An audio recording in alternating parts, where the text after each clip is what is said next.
শুক্রবার মানেই বাচ্চারা বুঝে যে পোলাও রান্না করতে হবে, রোস্ট রান্না করতে হবে এবং বাইরে ঘুরতে নিয়ে যেতে হবে। তাদের যে কত অজুহাত, তাদের মন রাখা সবচেয়ে বড় কঠিন একটা কাজ। সো হ্যালো এভরিওয়ান, আসসালামু আলাইকুম। কেমন আছেন সবাই?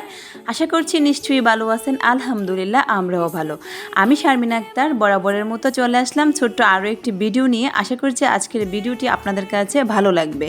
আর যদি ভালো লেগে থাকে তাহলে অবশ্যই লাইক, কমেন্ট অ্যান্ড শেয়ার করবেন। আর যারা যারা অলরেডি করে ফেলেছেন তাদেরকে অসংখ্য ধন্যবাদ। আজকে আমি এখানে পোলাও রান্না করব। তো পোলাওয়ের জন্য এখানে আমি দিয়ে দিলাম পেঁয়াজ এবং পরিমাণ মতো তেল, আদা রসুন দিয়ে আমি এখন চাউলটাকে খুব ভালো করে ভেজে নেব। এখানে কয়েকটা আস্তা মশলাও দিয়েছি। তো আস্তা মশলাতে দিয়েছি এখানে তেজপাতা, দারুচিনি, এলাচ এবং কয়েকটা লবঙ্গ দিয়ে খুব ভালো করে আমি এখন চাউলটাকে ভেজে নেব। কারণ আমরা জানি পোলাওয়ের চাউলটা যত বেশি ভাজা যায় পোলাওটা কিন্তু তত সুন্দর এবং ঝরঝরা হয়। তো সেজন্য আমি খুব ভালো করে ভেজে দেন এখানে আমি গরম পানি অ্যাড করে দিলাম। অবশ্যই চেষ্টা করবেন এখানে এই পর্যায়ে এসে একটু গরম পানি দেওয়ার। গরম পানি দিলে পোলাওটা খুব সুন্দর হয় আর কি। তো এই তো এখানে আবার 2 চা চামচের মতো হবে আমি গুঁড়া দুধও দিয়ে দিলাম। গুঁড়া দুধটা দিয়ে কয়েকটা কাঁচামরিচ দিয়ে দেন ঢাকনা দিয়ে আমি এখন রেখে দেবো। তো আজকে দেখাবো খুব সহজভাবে কিভাবে রোস্ট রান্না করা যায় এবং স্বাদটা হবে একদম বিয়েবাড়ির মতো। তো আশা করছি পুরোটা ভিডিওই আপনারা দেখবেন। তো এখানে রোস্টের জন্য আমি রোস্টের মাংসটাকে আগে ম্যারিনেট করে নিচ্ছি। তো ম্যারিনেটের জন্য এখানে দিয়ে দিলাম এক টুকরা লেবুটা আমি চিপে রসটা পুরোটা দিয়েছি আর সাথে লবণ আর গুঁড়া দুধ দিয়ে খুব ভালো করে মাংসটাকে এখন মেখে 10 থেকে 15 মিনিটের জন্য আমি রেস্টে রেখে দেবো। তো এই তো রেস্টে রাখার পর এখন এই পর্যায়ে আমি এখন মাংসটাকে ভেজে নেব।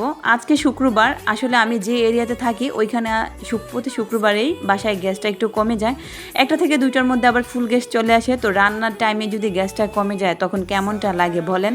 তো কিছু করার নেই, যেহেতু গ্যাস চলে যায় সেটা তো আর আমি বললেই আর থাকবে না, তাই না? তো খুব কষ্ট হয়ে যায় যখন গ্যাসটা চলে যায়। তো এই তো আমি এক এক করে মাংসটা দিয়ে এখন হালকা করে আমি ভেজে নেব। আর রোস্টের মাংস এত বেশিও ভাজা লাগে না, হালকা একটু ভাজা হলেই হয়। তো এই তো এই পর্যায়ে মাংসটাকে খুব ভালো করে ভেজে দেন আমি এখন চলে আসলাম মশলাটা কষানোর জন্য। তো মশলা কষাতে আমি সেম তেলেই এখন আবার দিয়ে দিলাম পেঁয়াজ বাটাটা। পেঁয়াজটাকে আমি ব্লেন্ড করে নিয়েছি। তো এখানে পেঁয়াজ এবং আদা রসুন দিয়ে খুব ভালো করে এই মশলাটাকে আমি এখন কষিয়ে নেব। এই মশলাটা কষানো হতে হতে আমি এখন আমার হাতে বানানো একটা মশলা আপনাদেরকে দেখাবো। তো সেটা দিয়েই আজকে রোস্টটা রান্না করব।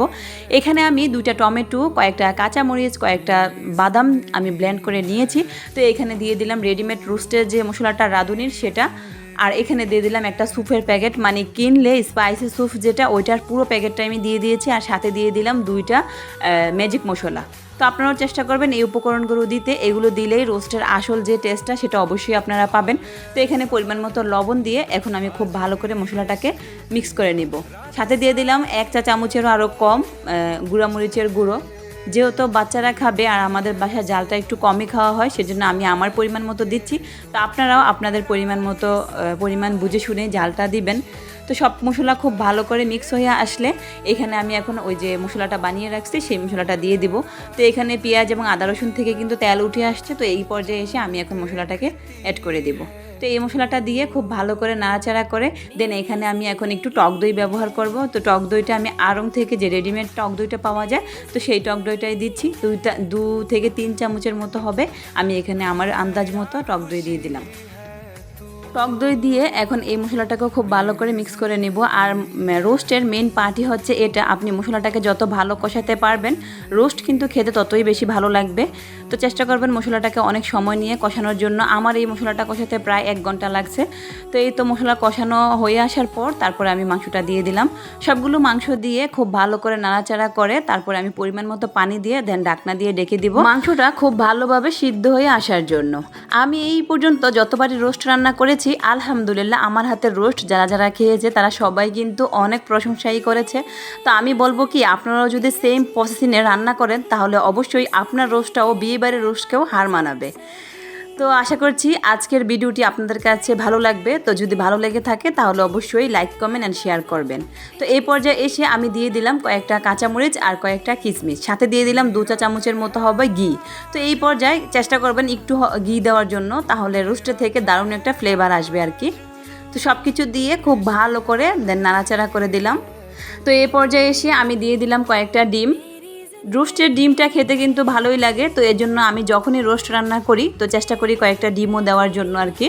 তো আপনারাও চাইলে ডিম দিতে পারেন, আর না চাইলে নাও দিতে পারেন, এখানে স্বাদের কোনো তফাৎ নেই আর কি। তো সব শেষে আমি এখন পেঁয়াজের বেরেস্তা দিয়ে দেন ঢাকনা দিয়ে এখন ডেকে দিব। আমার রোস্ট কিন্তু একদম হয়ে আসছে, আর এই তো আমার রোস্টের ফাইনাল লুক। আলহামদুলিল্লাহ, দেখতে যেমন সুন্দর হয়েছিল, খেতেও কিন্তু দারুণ হয়েছে। তো আপনারাও চেষ্টা করবেন এভাবে রান্না করতে। তো ভালো থাকবেন সবাই, আল্লাহ হাফেজ।